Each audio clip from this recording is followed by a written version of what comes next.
गौरव का चश्मा चैनल में।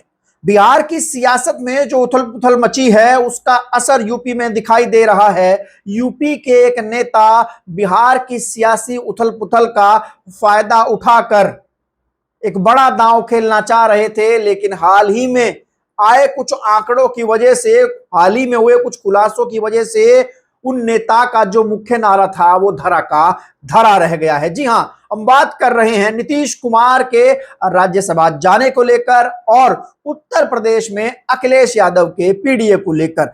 इधर नीतीश कुमार राज्यसभा जाने की तैयारी कर रहे थे तो उत्तर प्रदेश में अखिलेश यादव नीतीश कुमार के राज्यसभा जाने को लेकर कह रहे हैं कि बीजेपी ने नीतीश कुमार के साथ कोई खेला कर दिया है, नीतीश कुमार को कॉम्प्रोमाइज कर दिया है, नीतीश कुमार को जानबूझकर हटाया जा रहा है। क्योंकि एकदम से वो व्यक्ति जो 20 साल से मुख्यमंत्री के पद से नहीं उतरा, वो अचानक से सीएम के पद से उतरकर राज्यसभा जाने के लिए कैसे तैयार हो गया? आखिर क्या खेला बीजेपी ने किया है? लेकिन बड़ा सवाल, अखिलेश यादव क्या लाभ लेना चाह रहे थे उत्तर प्रदेश में नीतीश कुमार का, और अब उल्टे बांस बरेली को क्यों हो गए हैं? हम इस वीडियो में यही चर्चा करेंगे। अगर आप लोग पहली बार हमारे चैनल पर आए हैं तो चैनल को सब्सक्राइब कर बेल आइकन दबा दीजिए। दोस्तों आप लोग जानते हैं कि बिहार में नीतीश कुमार के राज्यसभा जाने को लेकर जेडीयू कार्यकर्ता नाराज हैं, और नाराज इस कदर हैं कि अमित शाह को लेकर भला बुरा कह रहे हैं।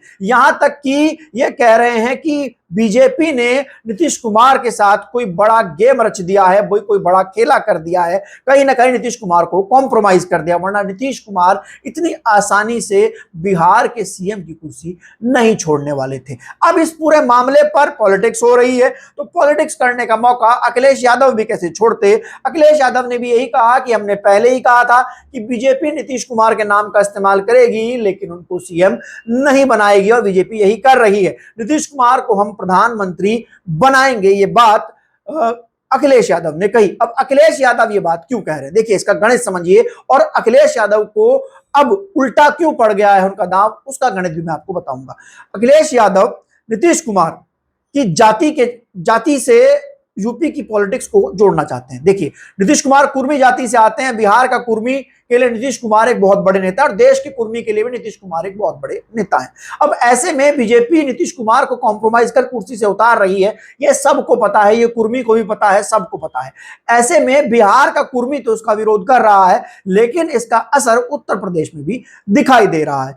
अब नीतीश कुमार की जाति के जरिए अखिलेश यादव उत्तर प्रदेश की सियासत में कुर्मी वोट बैंक को साधना चाहते हैं, और कुर्मी वोट बैंक को यह दिखाना चाहते हैं कि देखिए ये भाजपा है जो कि एक इतने बड़े कुर्मी नेता का अपमान कर रही है, उनको जबरदस्ती ब्लैकमेल करके सीएम के पद से उतार रही है, और हम इनका सम्मान करते हैं और कुर्मियों के पक्ष में बोलकर कुर्मी वोट लेना चाहते हैं। समाजवादी पार्टी में लगभग 7 कुर्मी सांसद हैं, और अखिलेश यादव को यह लगता है कि वो इस पैतरे से कुर्मियों का वोट ले सकते हैं।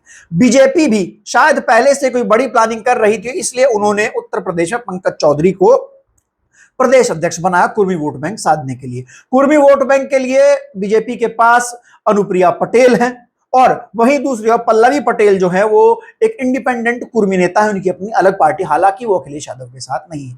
दोस्तों लेकिन अब उल्टे बांस बरेली को हुए क्यों है? अखिलेश यादव एक और पीडीए बनाने के लिए कुर्मी पॉलिटिक्स को साधने की कोशिश कर रहे हैं, और इस पीडीए में सभी जातियों का, पिछड़ों का, दलितों का, सबका वोट लेने की कोशिश कर रहे हैं। लेकिन अखिलेश नारा दे रहे हैं पीडीए का और नेतागिरी करवा रहे हैं यादवों से। जी हां, यह बात खुलासा हुआ है एक रिपोर्ट में। हाल ही में दैनिक भास्कर की एक रिपोर्ट छपी जिसमें समाजवादी पार्टी के जिलाध्यक्ष किस किस जाति से हैं इस बात का खुलासा किया गया। तो इस समय मैं आपको बता दूं कि दैनिक भास्कर की जो रिपोर्ट छपी है उसमें एक ऐसा चौंकाने वाला खुलासा हुआ है जिसमें सामने यह आया कि 18 मंडलों में जो 97 जिला अध्यक्ष और महानगर अध्यक्ष हैं समाजवादी पार्टी के, उसमें यादवों का दबदबा है, यादवों का बोलबाला है। जी हां, नारा तो पीडीए का है, लेकिन पीडीए के नारे के पीछे नेतागिरी सिर्फ यादव कर रहे हैं। अब जिलाध्यक्षों की बात करें तो उत्तर प्रदेश में 42 जिला अध्यक्ष जो हैं वो यादव हैं, जबकि यादवों की आबादी जो है वो 7% है। वही बात मुसलमानों की करें तो उत्तर प्रदेश में समाजवादी पार्टी में 24 जिला अध्यक्ष मुसलमान है, जबकि मुसलमानों की आबादी 20% है। बात अगर जनरल की करें, सामान्य वर्ग की करें, सवर्णों की करें, तो समाजवादी पार्टी में 7 सवर्ण जिला अध्यक्ष हैं, जबकि सवर्णों की आबादी 10% है। दलितों की बात करें तो 3 दलित जिला अध्यक्ष हैं और दलितों की आबादी 20% है। और अगर आप बात ओबीसी की करें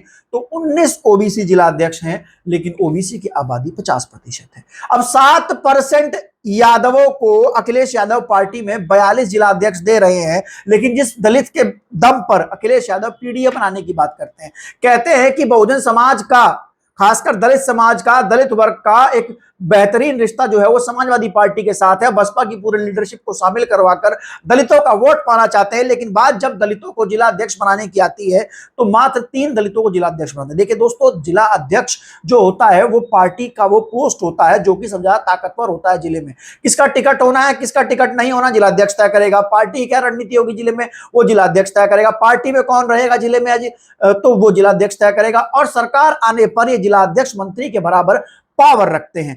अब अखिलेश यादव जब सरकार नहीं है तब उनके पीडीए में जो जिला अध्यक्ष है वो 42% हैं और यादवों की आबादी मात्र 7% है। तो ऐसे में जिस कुर्मी वोट को लाने की कोशिश अखिलेश यादव नीतीश के जरिए कर रहे हैं, वो कैसे यहां पर एडजस्ट हो पाएगा। एक और वो कुर्मी वोटर, उसको बीजेपी में प्रदेश अध्यक्ष मिला है, ऐसे में वो कहां यहां पर जिला अध्यक्षों में एडजस्ट हो पाएगा यादव। बड़ा सवाल यह है कि अखिलेश यादव को क्या यादवों के अलावा किसी और की लीडरशिप पर भरोसा नहीं है, या फिर अखिलेश यादव अपने जाति प्रेम की वजह से 42 यादवों को जिला अध्यक्ष बनाए हैं, या फिर अखिलेश यादव की समाजवादी पार्टी किसी और अन्य जाति के नेता को पॉलिटिक्स में आगे बढ़ाना नहीं चाहती, इसलिए जिला अध्यक्ष बनाए।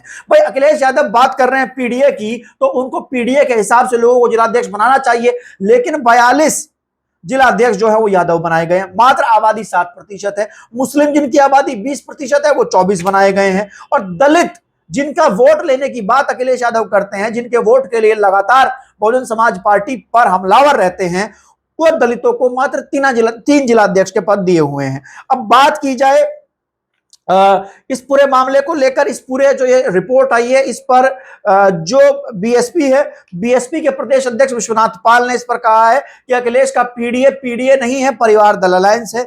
बीजेपी के राकेश त्रिपाठी ने इसमें कहा है कि अखिलेश यादव की पार्टी सिर्फ अखिलेश यादव और डिंपल यादव की पार्टी है।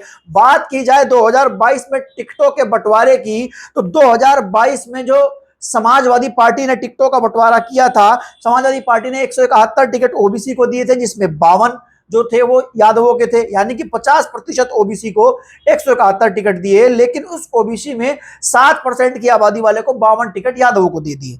जनरल को 79 टिकट दिए थे, एससी एसटी को 89 टिकट दिए थे और मुस्लिम को 63 टिकट जो थे वो अखिलेश यादव ने दिए थे। बड़ा सवाल यह है कि अखिलेश यादव दावेदारी तो कर रहे हैं कुर्मी की पीडीए, बड़ी बात यह है कि अखिलेश यादव दावेदारी तो कर रहे हैं पीडीए की, लेकिन क्या सिर्फ एक सेलेक्टिव जाति के लोगों को पार्टी में विशेष पोजीशन देकर, बड़ी पोजीशन देकर वो कुर्मी वोट बैंक को ला पाएंगे? क्योंकि कुर्मी वोट बैंक जो है पॉलिटिकली बहुत ज्यादा शार्प और पॉलिटिकली बहुत ज्यादा एक्टिव वोट बैंक है। वो मुसलमानों के वोट को तो बीजेपी के खिलाफ नैरेटिव बनाकर ले सकते हैं, लेकिन कुर्मी वोट बैंक को बीजेपी के खिलाफ नैरेटिव बनाकर नहीं ले पाएंगे। तो आपकी क्या राय है कि अखिलेश यादव जो नीतीश कुमार के जरिए कुर्मी वोट बैंक पर निशाना साधने की कोशिश कर रहे हैं, क्या वो अखिलेश यादव, ये पीडीए का जो महाखुलासा हुआ है जिसमें 42 यादव जिला अध्यक्ष लगभग मान के चलिए कि मोटा मोटी 50% के आसपास, क्या अखिलेश यादव की पार्टी पर कुर्मी जो है भरोसा कर पाएगा और यादवों की लीडरशिप में समाजवादी पार्टी में आ पाएगा? ये अपने आप में एक बड़ा सवाल है। आपकी इस पर क्या राय है, आप लोग कमेंट सेक्शन में लिखकर बता सकते हैं। तब तक के लिए चलते हैं, धन्यवाद, नमस्कार।